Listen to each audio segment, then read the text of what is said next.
جا کر فیس بک کا فتوا تو لو، جا کے دارالعلوم کورنگی سے جاؤ، جامعہ فاروقیہ سے فیس بک کا فتوا تو لو، جا کے اشرف المدارس سے فیس بک کا استعمال کرنے والوں فتوا تو لو جا کر۔ اگر چاہیے تو اس غلام کے پاس فتوا رکھا ہے، حرام لکھا ہے۔ آج امت حرام کام کر رہی ہے تو کہاں سے جا کر اللہ تعالیٰ کا پیار آئے گا؟ فرمایا دین کے لیے اگر استعمال کرتے ہو ان کا منہ توڑنے کے لیے اور بڑوں سے پوچھ کر تو گنجائش ہے، ورنہ کوئی گنجائش نہیں ہے۔ جس لعنتی جگہ پر نبی صلی اللہ علیہ وسلم کے گستاخی کے خاکے استعمال ہوئے ہوں، تم پیسہ دے کر ان کی مدد کرتے ہو۔ فرمایا یہ ایمان کا تقاضا ہے، یہ ایمان کی غیرت ہے۔ ہم لوگوں پر عذاب ہے، عذاب گناہوں کا، لعنت کا عذاب ہے دوسروں کی بہو بیٹیوں کو دیکھنے کی وجہ سے۔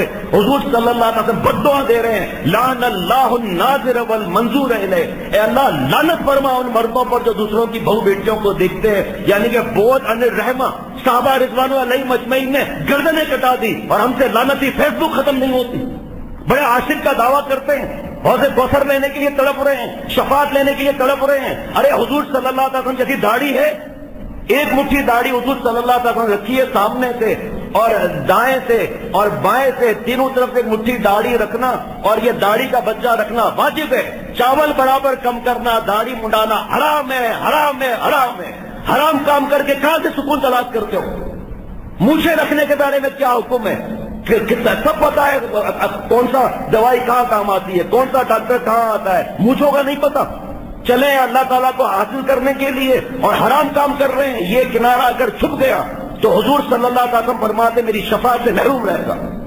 ارے جان کہاں سے دو گے جب منہ دینے کے لیے تیار نہیں ہو، داڑھی رکھ کر گال دینے کے لیے تیار نہیں ہو؟ کس منہ سے ہم لوگ سکون چین اور اطمینان کی بات کرتے ہیں؟ ننگی فلموں میں تو گھسے ہوئے ہیں، گانے تو ہمارے گھروں میں چلتے ہیں، کیبل ہمارے گھروں کے اندر ہے، فیس بک کی لعنت پر مسلمان بیٹیاں آ رہی ہیں اور کہتے ہیں اللہ ہمارے شہر کے حالات بدل دے۔ کہاں سے بدلیں گے حالات؟ پہلے اپنے آپ کو تو بدلنے پڑے ہیں، حالات بدلنے والے گھر کے اندر شرعی پردہ ہے۔ میری ماں بہن بہو بیٹیاں جو بیان سن رہی ہیں، دیور سے احتیاط ہے، بہنوئی سے احتیاط ہے، آنکھوں کی حفاظت ہے۔ یا اللہ لعنت فرما ان مردوں پر جو دوسروں کی بہو بیٹیوں کو دیکھتے ہیں، رحمت سے دور کر دے انہیں۔ رونا تو آسان ہے، حج کرنا آسان ہے، عمرہ کرنا آسان ہے، فیس بک کا فتوا تو لو جا کر پہلے۔ بڑے فخر سے آتے ہیں کہ ہمارا یہ پسندیدہ گانا ہے یا یہ لعنت ہمارے اندر گرفتار ہے، ہم سے دوستیاں کرو۔ لعنت ہو ایسی دوستی پر، دوستی تو اللہ تعالیٰ سے کی جائے اور جس سے اللہ تعالیٰ فرمائے اس سے دوستی کی جائے۔ محبت اللہ تعالیٰ سے کی جائے، حضور صلی اللہ علیہ وسلم سے کی جائے، صحابہ رضوان اللہ علیہ مجمعین سے محبت کی جائے اور ان کے طریقوں پر محبت کر کے جان دے دی جائے۔ فیس بک کا فتوا لیں، دارالعلوم کا فتوا رکھا ہوا ہے لے لیں، جامعہ فاروقیہ کا فتوا لے لیں، ایک اور دارالعلوم ہے وہاں سے فتوا لے لیں کہ غیرت بھی تو کسی چیز کا نام ہے۔ جس فیس بک پر نبی صلی اللہ علیہ وسلم کے گستاخی کی گئی ہو، یہ ایمان ہمارا آ کر بچا ہے۔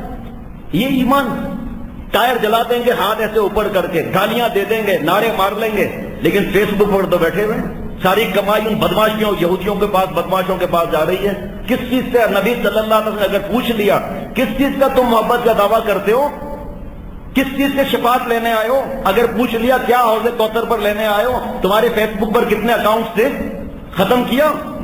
بس لعنتی کام میں پھنسے ہوئے تھے، کپڑے گندے ہو رہے تھے، گندی فلمیں دیکھ کر وضو ٹوٹ رہا تھا، ہاتھ سے جوانی برباد کر رہے تھے، دل میں وہی حسینوں کی تصویریں تھی، دماغ میں وہی بھری ہوئی تھی۔ ہم کہاں سے سنت اور تقویٰ کا ہمیں فکر ہوتا، ہم تو ان چیزوں میں ساری ساری رات گزار لیتے تھے۔